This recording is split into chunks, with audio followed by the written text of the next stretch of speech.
Assalamualaikum warahmatullahi wabarakatuh.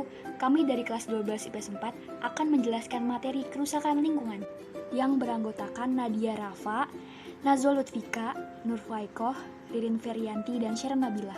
Definisi kerusakan lingkungan. Kerusakan lingkungan hidup dapat diartikan sebagai proses deteriorasi atau penurunan mutu kemunduran lingkungan. Deteriorasi lingkungan ini ditandai dengan hilangnya sumber daya tanah, air, udara, punahnya flora dan fauna liar, dan kerusakan ekosistem. Faktor penyebab kerusakan alam yang pertama, faktor alam. Terjadi karena adanya bencana alam seperti banjir, gempa bumi, dan gunung meletus. Yang kedua, banjir. Selain karena ulah manusia, banjir juga dapat terjadi karena faktor alam. Misalnya hujan yang terus-menerus. Curah hujan seperti ini akan membuat sungai meluap atau membuat tanggul jebol karena tidak mampu lagi menampung debit air. Banjir yang sering terjadi saat musim penghujan dapat membuat bangunan dan tempat tinggal makhluk hidup rusak.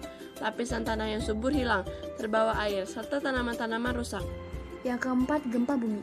Gempa bumi terjadi karena adanya pergerakan lempeng bumi atau aktivitas gunung berapi dan dampaknya bergantung pada besarnya kekuatan gempa. Gempa bumi akan mengakibatkan banyak bangunan yang roboh, terjadi tanah longsor, dan terputusnya jalur transportasi. Jika kekuatan gempa sangat besar, kemungkinan akan menimbulkan tsunami. Yang kelima, gunung berapi meletus. Saat meletus, gunung berapi akan mengeluarkan abu vulkanik, lahar, lava, uap panas, dan material lainnya yang dapat merusak lingkungan. Dampak dari letusan tersebut dapat berlangsung lama bergantung pada besarnya kekuatan letusan. Tetapi saat kembali normal, daerah yang berdampak letusan akan menjadi subur. Letusan gunung berapi akan mengakibatkan gangguan pernapasan, gas beracun, kerusakan lingkungan, bahkan dapat mematikan lingkungan sekitar. Yang keenam, faktor manusia. Selain faktor alam, faktor manusia juga dapat menyebabkan kerusakan lingkungan hidup. Yang ketujuh, membuang sampah sembarangan. Saat ini masih banyak orang yang membuang sampah sembarangan, terutama di sungai. Hal ini akan mengakibatkan banjir jika musim penghujan tiba. Yang kedelapan, limbah industri. Limbah industri ini dapat berasal dari pabrik dan rumah tangga.